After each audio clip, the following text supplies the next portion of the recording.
UP के देवरिया में हुए नरसंहार का मामला अब तूल पकड़ता हुआ नजर आ रहा है। राजनीतिक तौर पर भी पूर्वांचल में इस कांड से सरकार पर भी दबाव बन गया है। ऐसे में खुद मुख्यमंत्री योगी आदित्यनाथ ने संज्ञान और मॉनिटरिंग शुरू कर दी है। इतना ही नहीं, अब तेजी के साथ कार्रवाई भी तय होनी मानी जा रही है। लेकिन इस बीच खबर है कि मामले में मृतक प्रेम के रसूख और उसके पुराने इतिहास को लेकर चर्चा तेज है। सवाल है कि आखिर प्रेम यादव के इतिहास पर इतना फोकस क्यों हो रहा है?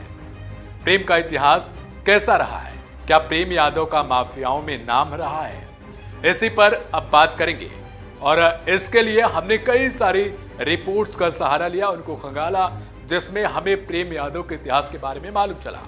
इसमें प्रेम यादव को कोई आम इंसान के तौर पर नहीं बल्कि राजनीतिक रसूख वाला हकदार या आदमी बताया जा रहा है।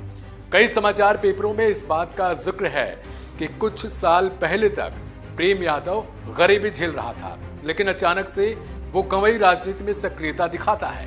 अब प्रेम की मां ग्राम प्रधान बनती है, जिसके बाद 2015 में प्रेमचंद यादव जिला पंचायत सदस्य चुना जाता है। ग्रामीणों की माने तो 2010 से पहले इस परिवार की स्थिति बहुत ठीक नहीं थी, लेकिन अचानक से इस परिवार की स्थिति ऐसी बन जाती है कि प्रेम यादव का नाम रसूखदारों में आ जाता है। ग्राम प्रधान बनने के बाद यह दबंगई दिखाना शुरू करता है और इसके बाद विवादित भूमि को खरीद फरोख्त करना, उनकी बैनामा कराना इसकी पहचान बन गई। जिसके बाद से ही वो विवादित जमीनों की जो खरीद फरोख्त है उसका धंधा शुरू करता है और अब फिर रसूखदारों में अपना नाम दर्ज करवा लेता है।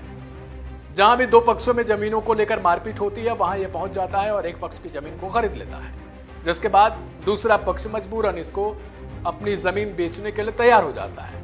कुछ यही कांड इसने इस वाले मामले में भी किया था, यानी दुबे वाले कांड में। अब इसके बाद से इसने क्या करता है कि दुबे के दूसरे भाई जो होते हैं उनकी जमीन को खरीद लेता है, कम दाम में, औने पौने दाम में, जिसको कह सकते हैं। बताया जा रहा है कि यह दुबे के साथ प्रेम का पहला कोई मामला नहीं था, बल्कि कुछ महीने पहले ही प्रेम ने विवादित जमीन खरीदी थी, जिसके बाद उस मामले में कुछ यही कांड ये करने वाला था, लेकिन किसी बड़े नेता के दबाव के कारण ये वहां से हट जाता है। लेकिन दुबे वाले कांड में ये ऐसा नहीं कर पाता है और एक दिन अचानक से, सोमवार की बात करें तो ये पहुंच जाता है दरवाजे पर दुबे के, जिसके बाद वहीं पर कहासुनी होती है और मामला इतना तूल पकड़ लेता है कि प्रेम यादव की दुबे परिवार ने जान ले ली। इसके बाद से गांव में यादवों का गढ़ माना जाता है, जहां सारे लोग एक साथ इकट्ठा होकर दुबे के घर पहुंच जाते हैं, जब तक दुबे का परिवार को समझता कि उनकी भी जान पूरे परिवार की ले ली जाती है।